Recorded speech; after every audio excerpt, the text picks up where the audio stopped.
Bom dia, boa tarde, boa noite, vocês que acompanham 3 Minutos de Esporte com o Vanderlei Correia. Sempre um prazer e uma honra toda segunda, quarta e sexta aqui com vocês no meu canal no YouTube pra gente falar de futebol.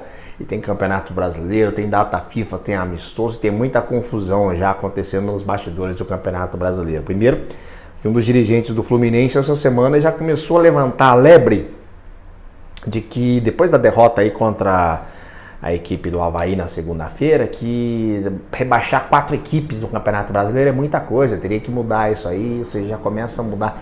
Quando o Fluminense começa a falar assim, porque o negócio já tá feio pro lado deles ali,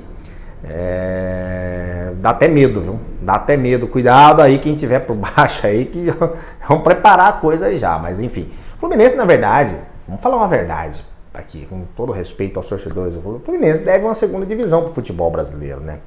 Moralmente ele deve.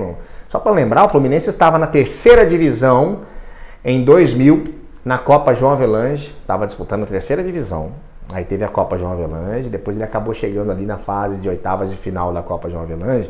E no ano de 2000, ele caiu nas oitavas, o São Caetano eliminou o Fluminense. No ano de 2001, o Fluminense voltou na primeira divisão, da terceira ele já voltou para a primeira divisão. Olha só que interessante. Ou seja, é o único lugar que é ímpar, né? De 3 para 1. Então ele deve essa segunda divisão para o futebol brasileiro. É moral isso aí, é ético. Podem ficar bravo, torcedor, mas que é verdade é. É isso, gente. O país está aí, né? A gente está querendo mudar as coisas. Tem que começar no futebol também, né? Bom, gente, uma outra coisa que está incomodando no Campeonato Brasileiro é como a CBF ela aceita algumas coisas, né? E, por exemplo, já está tendo inversão de campo. O Avaí vendeu o mando de campo do jogo contra o Flamengo nesse final de semana.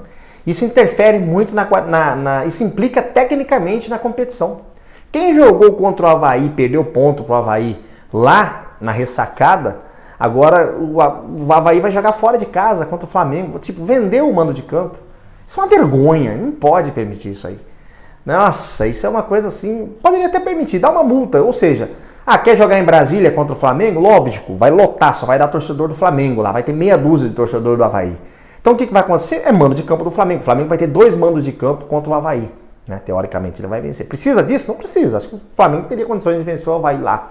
Mas, ou seja, são umas coisas que acontecem assim no Campeonato Brasileiro e a CBF poderia resolver isso aí. É simples. Quer mandar o teu jogo em Manaus? Quer mandar? Tudo bem. Só que é o seguinte, a tua capacidade de torcida é 10% só para o visitante. Resolvi o problema. Acabava esse problema. Mas o time não tem dinheiro, tem que pagar. Então não entra na primeira divisão, cara pálida. Fica na segunda divisão. Se você não tem dinheiro, investimento para ficar, fica na segunda divisão, na terceira. Por que vai se meter a besta e ficar fazendo isso aí para dar essa disparidade no Campeonato Brasileiro? É bobeira, hein? Olha os jogos desse final de semana no Campeonato Brasileiro. Corinthians e Ceará, Vasco e Bahia, Fortaleza e Fluminense. Fortaleza que perdeu, hein? O Fluminense que perdeu a última partida. Avaí e Flamengo, esse é o jogo aqui da inversão do meio campo, do mando de campo. Internacional recebe o São Paulo, Goiás e Palmeiras, Cruzeiro e Grêmio, Santos e Atlético Paranaense, Botafogo e Clube Atlético Mineiro, CSA e Chapecoense. Um ótimo final de semana a todos vocês. Na segunda-feira eu volto aqui com todos os resultados e para falar um pouquinho mais aí dessas lamúrias que acontecem aí no Campeonato Brasileiro. Forte abraço. Tem seleção brasileira na sexta-feira, hein? Tchau, tchau.